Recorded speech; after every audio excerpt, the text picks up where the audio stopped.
Explain why your dad once wouldn't talk to you for months. Well, when I was in the military, I had to sign off a third of my trust fund to get him out of jail because they had him in contempt of court for like 9 or 10 months.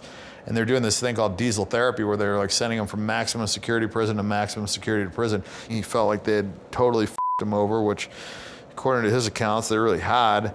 And so, yeah, they basically came to me and they said, if you sign over a third of your trust fund, we'll let him out. Like, they weren't supposed to be able to get a trust fund that you put to your sons because that's like not money that's his anymore. So he was not happy about it. He would have just stayed in jail. Like, he would have preferred to just stay in jail for 10 years if it meant not giving them $50. Then the fund at one point you said was worth like $96 million, the investments in it, and then when you sell it 2019, 2020-ish, the investments are worth only $1.5 million or a little under. What happened?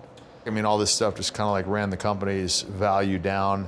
And then once the company's value goes down, it's hard for them to like, raise it, so it was the whole thing. It had been, I don't know, 39 years or whatever since he set up the trust fund. The 2 stocks that he had in there just didn't do that well. Does the perception annoy you that you're this guy who, is rich because of money you've gotten from your family and, the money won in gambling's kind of the cover for that? It's tough, man. I've had people talk shit about me for so many things that I wasn't like guilty of. So many fucking bullshit media stories about me, so many fucking misconceptions that I don't know. It's almost like I'm just surprised because to me it's like it's so easily provable. Like obviously I beat this guy fucking Alec for like $40-ish million, and I'll take a lie detector test, I'll bet anybody, I'll lay the odds. Like, I can prove this without a shadow of a doubt that I beat this guy because A, there's the wires, B, I gave Robo 5% of every game that I played, so he can, corroborate, and he's worth $100 million.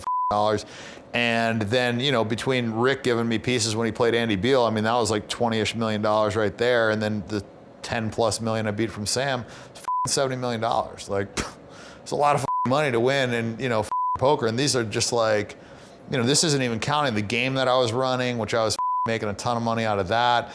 People I was staking, like guys that I sent to Macau, guys that I would get into good games. I mean, I made so much.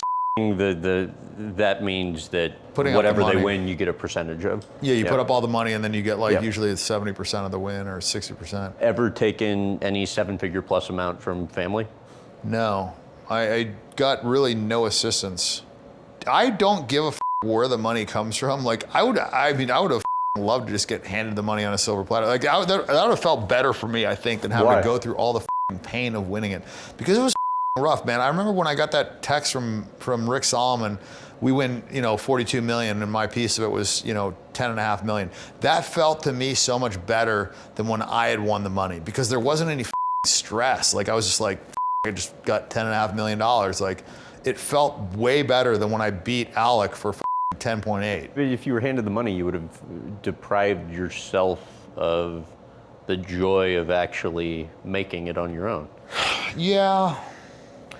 Yeah, I mean, there was a lot of stress with the joy, and there wasn't it wasn't as much joy as you would think. Looking back, my biggest regret was that I didn't stop and smell the roses once in a while and just be like, damn, just like I wanted more, and I was thinking about the next match, and I was just so in it. And also I refused to let myself get happy, because then if I lost it, then I would have that much further to fall.